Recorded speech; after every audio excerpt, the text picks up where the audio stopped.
Aliza talk के मुआज़्ज़ज़ सामीन को अलीज़ा कंवल का सलाम। उम्मीद करती हूँ कि तमाम सामीन खैर आफियत से होंगे। आप सब जहाँ रहें खुश रहें। अगर आपने अभी तक मेरे ये 2 चैनल सब्सक्राइब नहीं किए तो अभी सब्सक्राइब कर लें। बढ़ते हैं कहानी की तरफ। शुरू करते हैं आज की कहानी। मैं मॉडर्न लड़की थी। मेरा शौहर दीनदार था। उसने मुझे भी अपनी तरह बना लिया। मगर शौहर फौत हुआ तो इकलौते बेटे की तरबियत का जिम्मा अकेले मुझे उठाना पड़ा।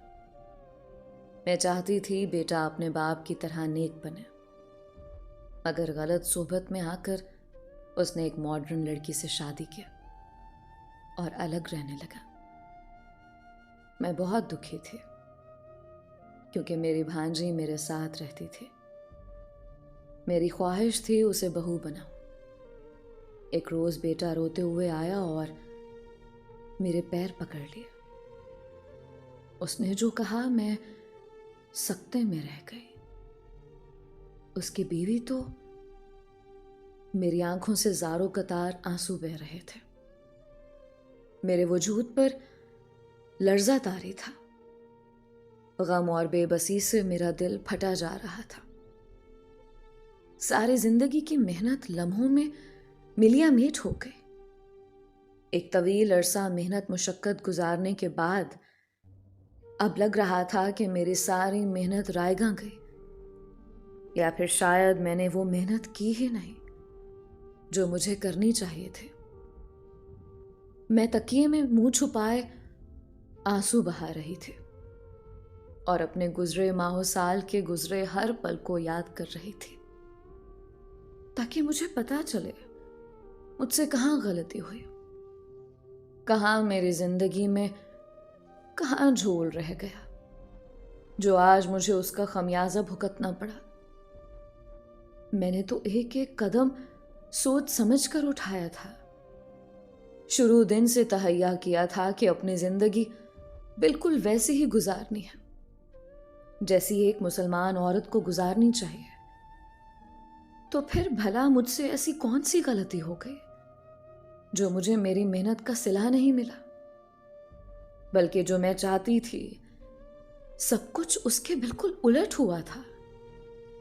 सोच सोच कर मेरा दिमाग थक गया, मगर कोई भी ऐसा सिरा हाथ नहीं आ रहा था जिसे मैं अंदाजा लगा पाती कि यही मेरी गलती थी जिसने मुझे इस मोड़ पर ला खड़ा किया, या फिर मेरी तरबियत में कोई गलती नहीं हुई बल्कि मेरे बेटे की फितरत में ही झोल था जिसने उसे लम्हों में बदल डाला, और मैं कभी अपने बेटे की फितरत समझ ही नहीं पाई। मुझे तो लगता था मेरा बेटा फर्माबरदार, शरीफ और नेक है जो हमेशा मेरा सर फख्र से ऊंचा रखेगा, जिसकी वजह से कभी भी मुझे शर्मिंदगी या अफसोस का सामना नहीं करना पड़ेगा। मगर उसके किए गए फैसलों ने मुझे जमीन बोझ किया था, मुझसे जीने की सकत छीन ली थी। दिनों दिनों में मेरे बेटे ने मुझसे तंदुरुस्ती और तवानाई छीन कर मुझ पर बुढ़ापा तारी किया था। सच कहते हैं औलाद अगर खुशी दे तो माँ बाप कभी बूढ़े नहीं होते, लेकिन अगर यही औलाद माँ बाप की जिंदगी बेसुकूनी में बदल दे तो वालिदैन को बूढ़ा होने में देर नहीं लगती। मैं अभी तक बेयकीन थी। मेरा इकलौता बेटा मेरे बुढ़ापे का वाहिद सहारा, जो हमेशा मुझे अपनी आंखों के सामने रखना चाहता था, आज एकदम से पराया कर दिया मुझे। उसकी आंखों में कितनी बेगानगी नजर आ रही थी। एक लम्हे के लिए भी उसका दिल नहीं तड़पा। ना उसकी नजरों में मुझे कोई दुख या शर्मिंदगी महसूस हुई, बल्कि ऐसा लगता था जैसे वो अपने फैसले पर मुतमईन हो। मैं खुद पर बीती उस दुख भरी दास्तान पर आंसू बहा रही थी जब दरवाजे पर खटका हुआ और मासूम सा चेहरा नमूदार हुआ, जिसने मुझे शर्मिंदगी की अथाह गहराइयों में धकेल दिया। मेरा दिल कर रहा था कि जमीन फटे और मैं उसमें समा जाऊं। मैंने अपने साथ साथ उस मासूम पर भी बेतहाशा जुल्म किए। काश मैंने हर वक्त इतने बड़े बड़े फैसले ना किए होते, तो आज मेरी वजह से उसे तकलीफ ना झेलनी पड़ती। और उसका ज़र्फ कमाल का था। अभी भी उसे मेरी फिक्र थी। वो मेरे लिए परेशान थी। चाहती थी कि मैं खुद को संभालूं और हालात की इस सितम ज़रीफी पर सब्र का मुजाहरा करूं। मैं उसे क्या बताती? अगर चाहूं भी तो मुझे सब्र नहीं आएगा। चाहूं भी तो मेरे जख्म हरे ही रहेंगे। जब जब उसका चेहरा देखती थी, तकलीफ से बुरा हाल हो जाता और अपने बेटे के फैसले पर शदीद गुस्सा आता। मैं खुद को इल्जाम देने लगी। यकीनन मेरी तरबियत में कहीं कमी रह गई, वरना मेरा बेटा ऐसा नहीं था। अपने दिल को बहलाने की नाकाम कोशिश की। खाला प्लीज खुद को संभाले।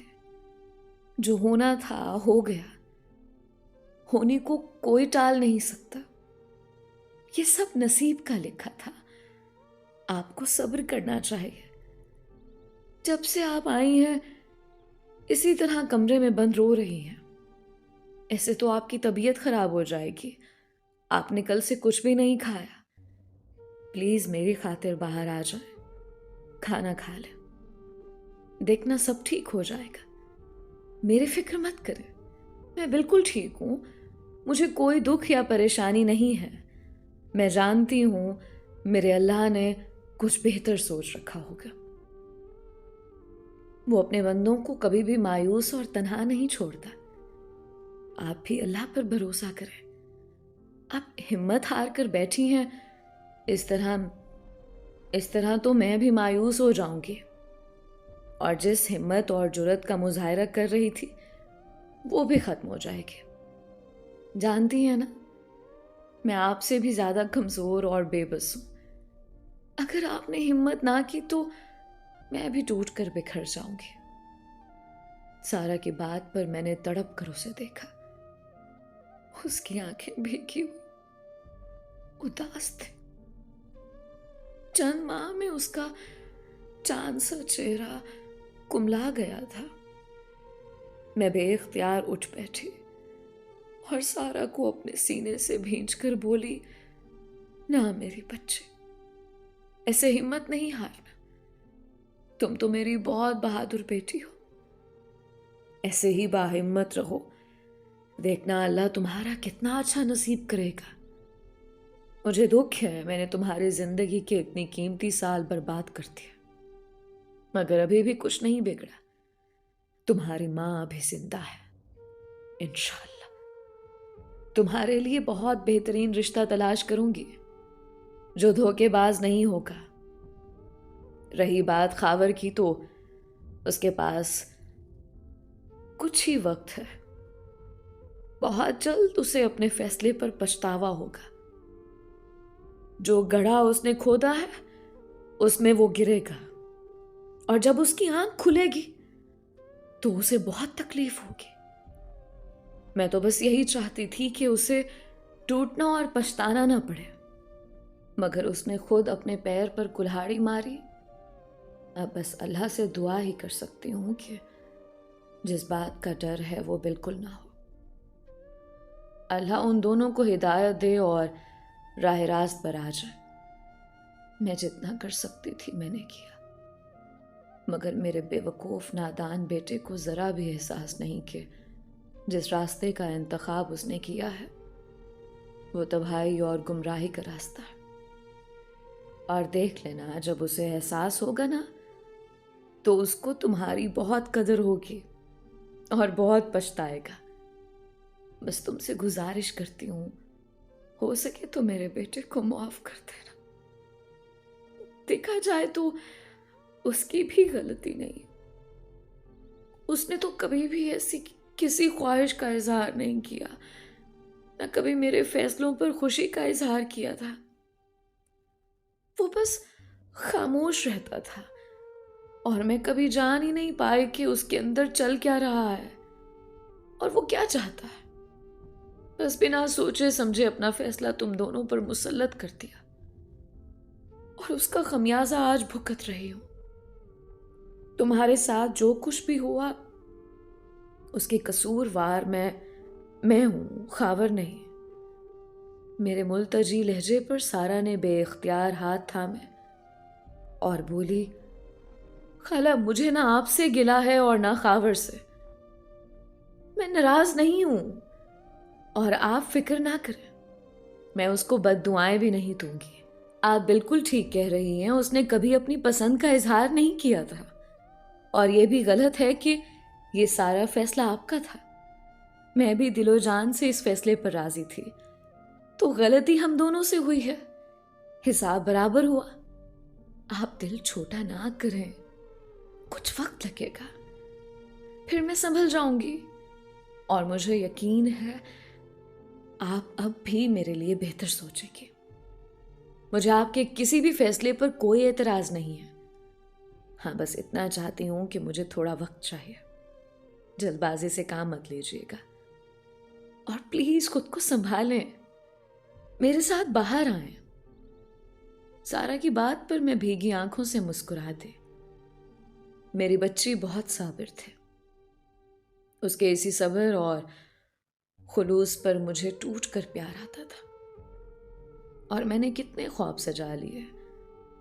खावर बदनसीब शख्स था जो उसे बावफा और मुखलिस लड़की की पहचान ही नहीं हुई और जिस औरत का इंतखाब उसने किया उसकी हर एक अदा से बेवफाई झलक रही थी।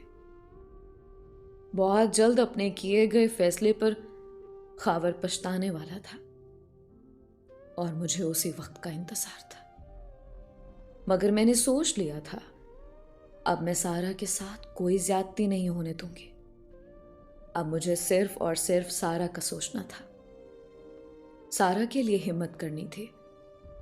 मैंने अपनी हिम्मत जमा की और सारा का सहारा लेते हुए कमरे से बाहर निकल आए और बरामदे में बिछे तख्त पर बैठ गई। सारा जल्दी से जाकर खाना गर्म करके ले आई और अपने हाथों से निवाले बना बना कर मेरे मुंह में डालने लगी। पहला निवाला मुंह में आते ही मेरी भूख चमक उठी। सारा के हाथ में बहुत जायका था। बेइख्तियार मुझे वो दिन याद आए जब खावर फरमाइशें करके सारा से खाने पकवाया करता था। मेरे दिल को एक बार फिर से दुख और उदासी ने आ घेरा। मुझे अपना आप बेबस महसूस हो रहा था। बेइख्तियार अपने शौहर हसनैन की याद आई। अगर आज वो होते तो मुझे इतनी बेबसी और अकेलापन महसूस ना होता। बेध्यानी से खाना खाते हुए मैं अपने माजी के उस दौर में जा पहुंचे जब मैं दुल्हन बनकर हसनैन के घर आई थी। रुखसती के वक्त मैं जितना डरी हुई थी, हसनैन की संगत पाकर मेरे सारे वहम दूर हो गए थे। हसनैन बहुत मोहब्बत करने वाले और इज्जत करने वाले शौहर साबित हुए। चंद ही दिनों में उन्होंने मुझे अपना इतना गर्विदा बना लिया था कि मुझे बिल्कुल भी महसूस नहीं होता था मैं अपने वालिदैन का घर छोड़कर एक नए घर में रह रही हूं। थोड़े बहुत मसले मसाइल तो हर घर में होते हैं, मेरे घर में भी थे। सास को भी कोई ना कोई मसला हो जाता था, मगर हसनैन के होते हुए मुझे कभी भी तंगी नहीं हुई थी। वो बहुत ही मुनसिफाना अंदाज से अपनी माँ और मुझे हैंडल करते थे, कभी भी किसी के साथ नाइंसाफी नहीं होने देते थे। हसनैन ने हर रिश्ते का लिहाज रखा, एहतराम किया था। उनको देखते हुए मेरे दिल में शिद्दत से ख्वाहिश जागने लगी थी, मेरा बेटा भी अपने बाप जैसा ही हो, इज्जत करने वाला, नेक, शरीफ, जिसके साथ रहते हुए औरत खुद को महफूज समझे और उसकी जिंदगी किसी मलिका की तरह गुजरे। मुझे भी हसनैन ने अपने दिल और घर की रानी बनाकर रखा हुआ था।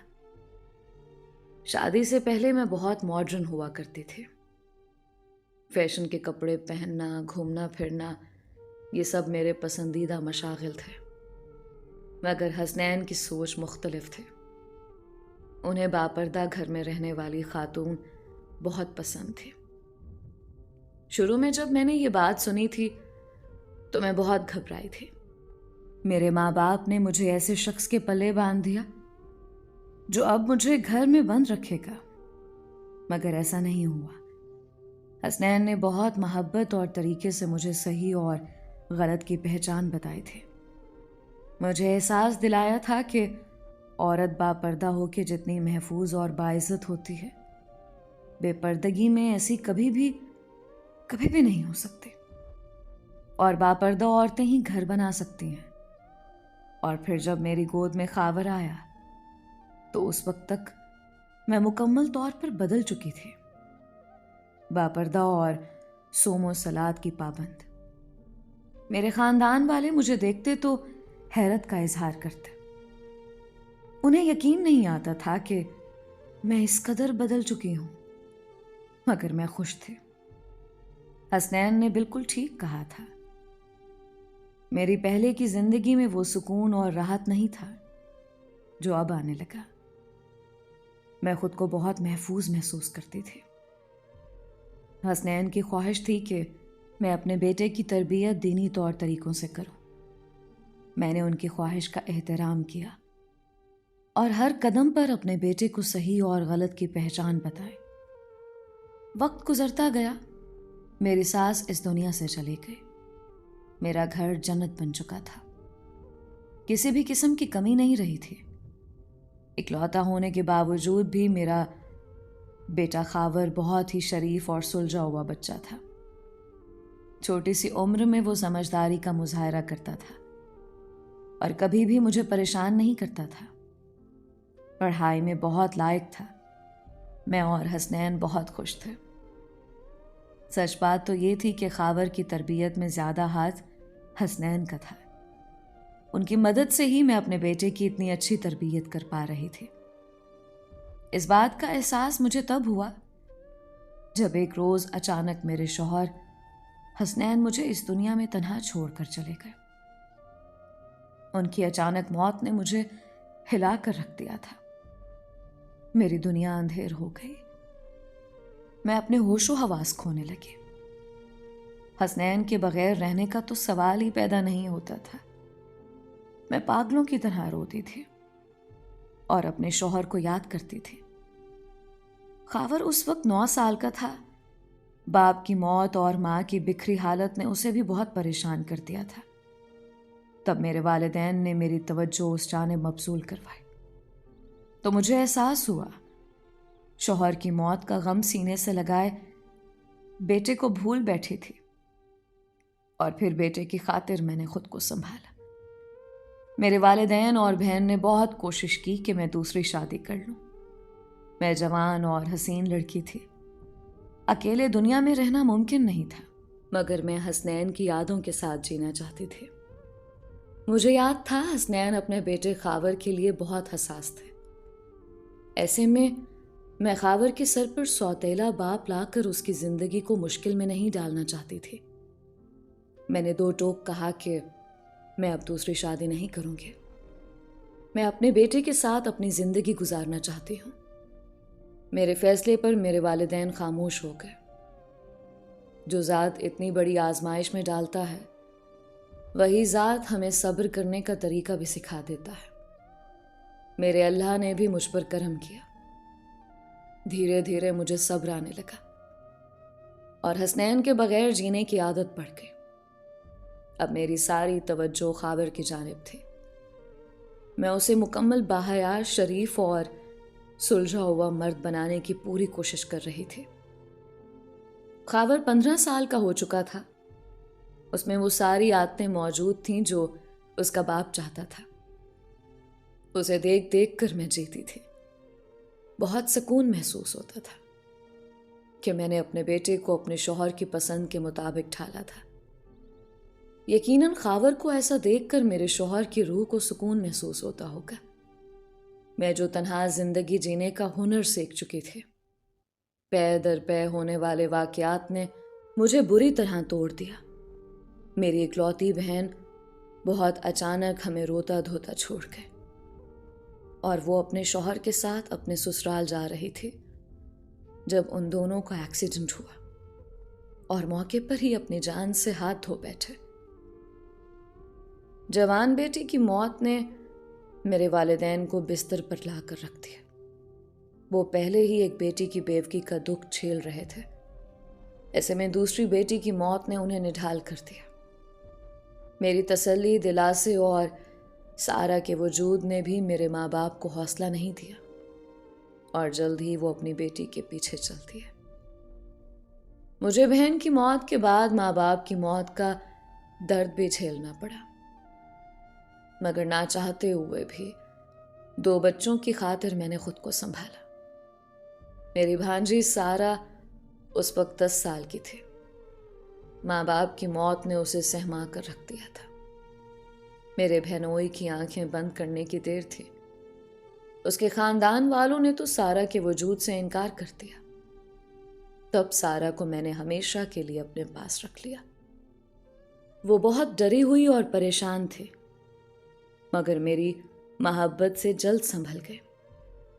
खावर ने भी सारा का बहुत ख्याल रखा और उसे बिल्कुल भी अकेला नहीं होने दिया। उन दोनों की आपस में बहुत दोस्ती हो गई थी और उनकी दोस्ती और अंडरस्टैंडिंग को देखते हुए मैंने फैसला कर लिया कि मैं सारा को अपने खावर की दुल्हन बनाऊंगी। और बेवकूफ़ी की इंतहा करते हुए मैंने ये बात सारा के कान में भी डाल दी, जो धीरे धीरे लड़कपन की हुदूद में दाखिल हो रही थी। कच्ची उम्र थी। खावर का नाम खुद से जुड़ा सुनकर उसके दिल में जज्बात पलने लगे और बिना कहे वो खुद को खावर की पसंद में ढालने लगी। खावर को अच्छे खाने पसंद थे तो सारा ने बेहतरीन खाने बनाने शुरू कर दिए। खावर चाहता था कि उसकी बीवी बहुत ज़्यादा पढ़ी लिखी हो। सारा ने हर क्लास में अव्वल आना शुरू कर दिया और तालीम के शोबे में वो वाले सब्जेक्ट चुने जो खावर को पसंद है। वो मुकम्मल तौर पर खावर की पसंद में ढल चुकी थी। मुझे भी यही लगता था कि अब खावर को सारा से शादी पर कोई एतराज़ नहीं होगा, मगर नहीं जानती थी यूनिवर्सिटी में पहुंचने के बाद खावर की सोच बदल चुकी थी। मेरी सारी तरबियत को बालाए ताक रख कर उसने जदीद अंदाज अपना लिए थे। उसे बीवी के रूप में ना सिर्फ पढ़ी लिखी सुलझी हुई लड़की चाहिए थी, बल्कि मॉडर्न और मर्द के शाना बशाना चलने वाली औरतों में भी दिलचस्पी थी। और ये खासियत सारा में नहीं थी, क्योंकि उसकी तरबियत मैंने की थी। यूनिवर्सिटी की तालीम हासिल करते हुए भी सारा मुकम्मल पर्दे में रही थी। कभी किसी नामहरम शख्स की उस पर निगाह नहीं पड़ी थी। देखा जाए तो ये खुसूसियात बागैरत मर्द को बहुत भाती है, मगर खावर की फितरत में बेहयाई का उन्सुर शामिल हो चुका था। तालीम पूरी होते ही उसने बहुत बड़ी प्राइवेट फर्म में नौकरी कर ली, जबकि मैं चाहती थी खावर अपने बाप का कारोबार संभाले, मगर उसे बिजनेस में कोई दिलचस्पी नहीं थी।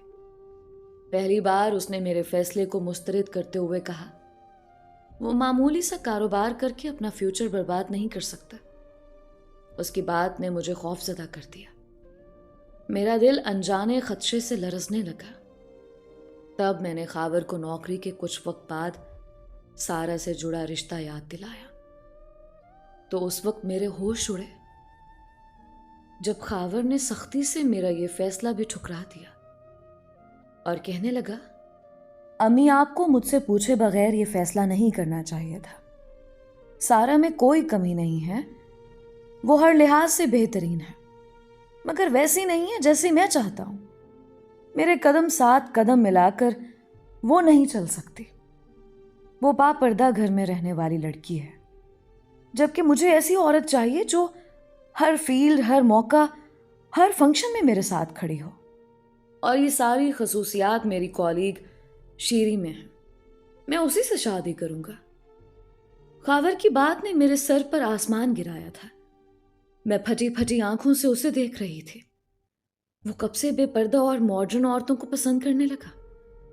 उसके बाद मैंने खावर को समझाने की बहुत कोशिश की, मगर वो टस से मस ना हुआ और अपनी पसंद की लड़की शीरी से शादी पर कायम रहा और मुझे मजबूर किया कि मैं शीरी के घर रिश्ता लेकर जाऊं। मैं ऐसा नहीं कर सकती थी। मैंने सारा की आंखों में ख्वाब सजाए और अब खुद ही अपने हाथों से उसके ख्वाब कैसे नोच सकती थी।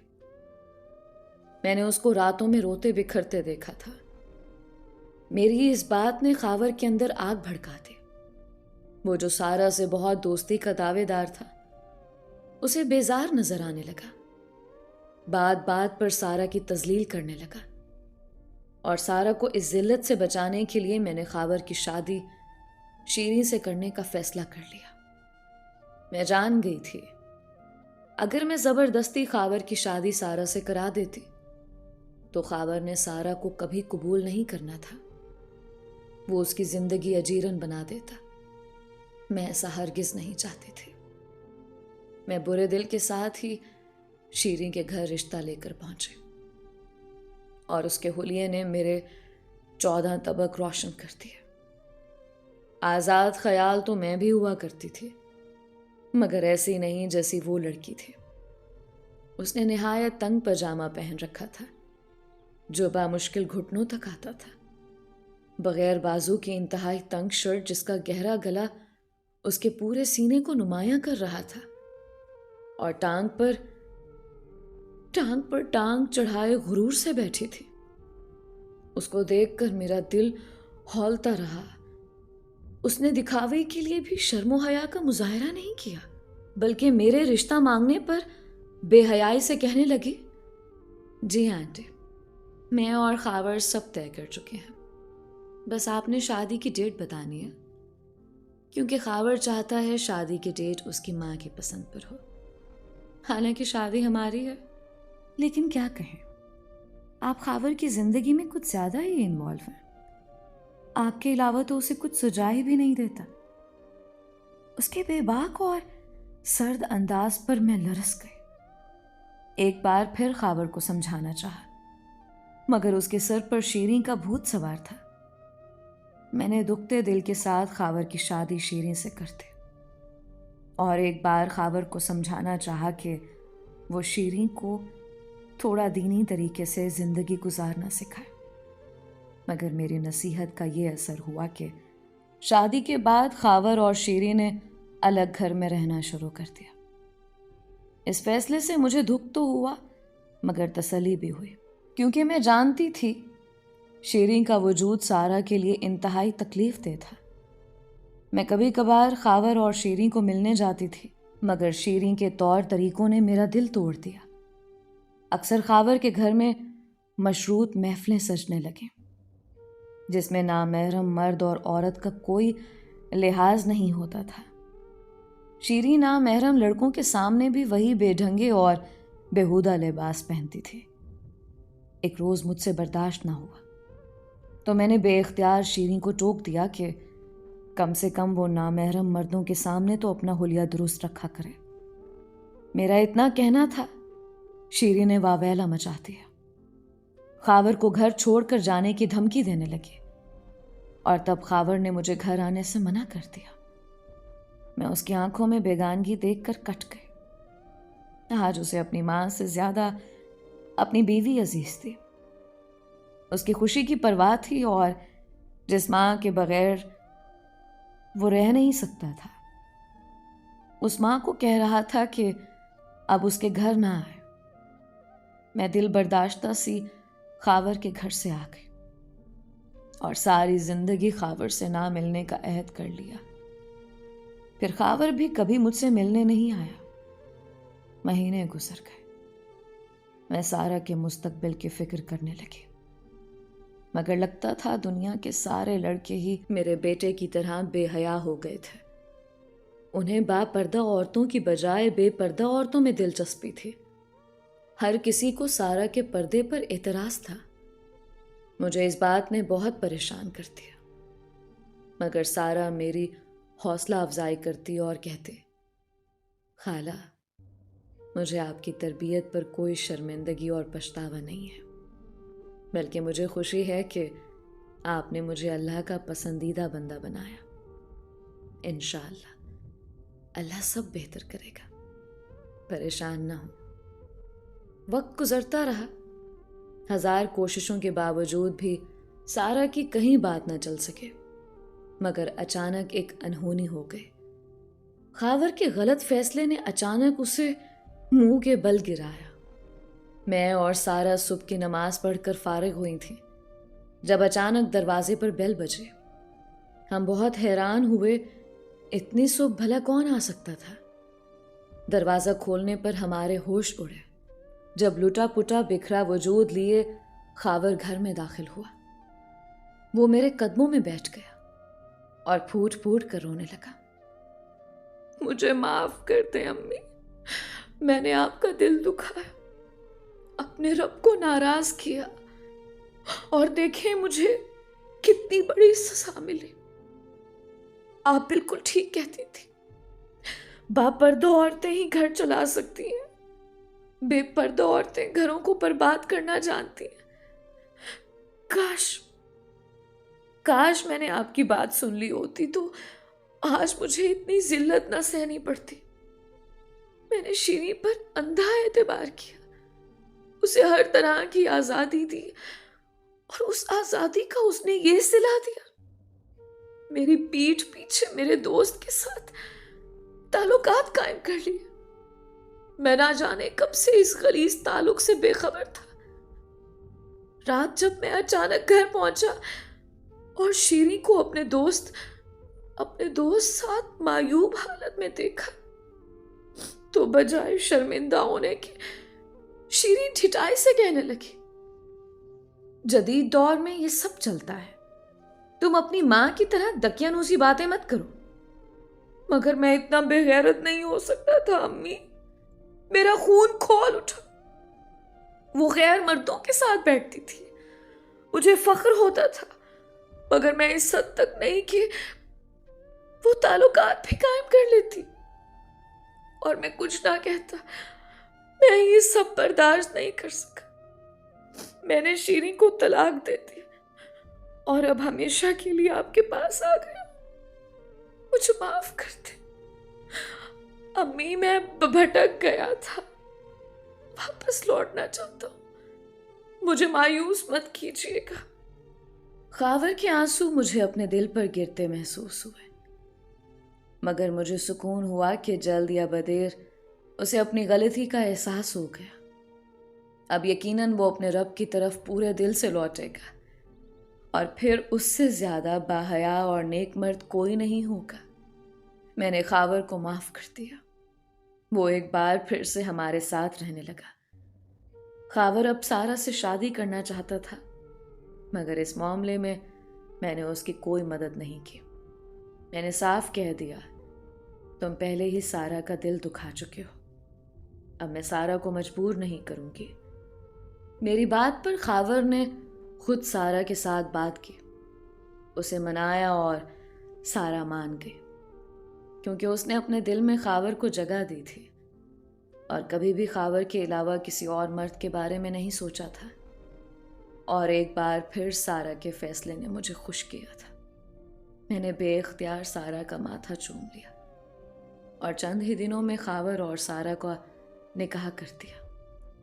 अब मेरी जिंदगी में सुख भर गया और मुझे अपनी सारी मेहनत का सिला मिल गया था। दोस्तों, ये थी खावर और सारा की कहानी। उम्मीद करती हूँ कि इस प्यारी सी कहानी से आज के बच्चों को बहुत सीख मिली होगी। हम मॉडर्न और जदीद दौर का हिस्सा बनने की खातिर अपने इस्लाम की हुदूद को ही भूल चुके हैं। आपने इस कहानी से क्या सीखा? कमेंट में मुझे ज़रूर बताइएगा। इस कहानी को अपने प्यारों तक लाजमी शेयर कीजिएगा, क्योंकि कोई पता नहीं कि कौन इस कहानी से बहुत कुछ सीख जाए। आप सबके प्यार और सपोर्ट का बेहद शुक्रिया। इसी तरह मुझे प्यार देते रहें।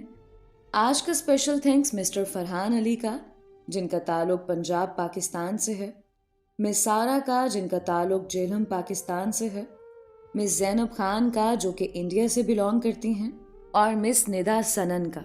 मुझे अपनी ढेर सारी दुआओं में याद रखें। मिलते हैं एक नई कहानी के साथ। अलीज़ा कमल को इजाज़त दीजिए। अल्लाह हम सबका हामी और नासिर रहे।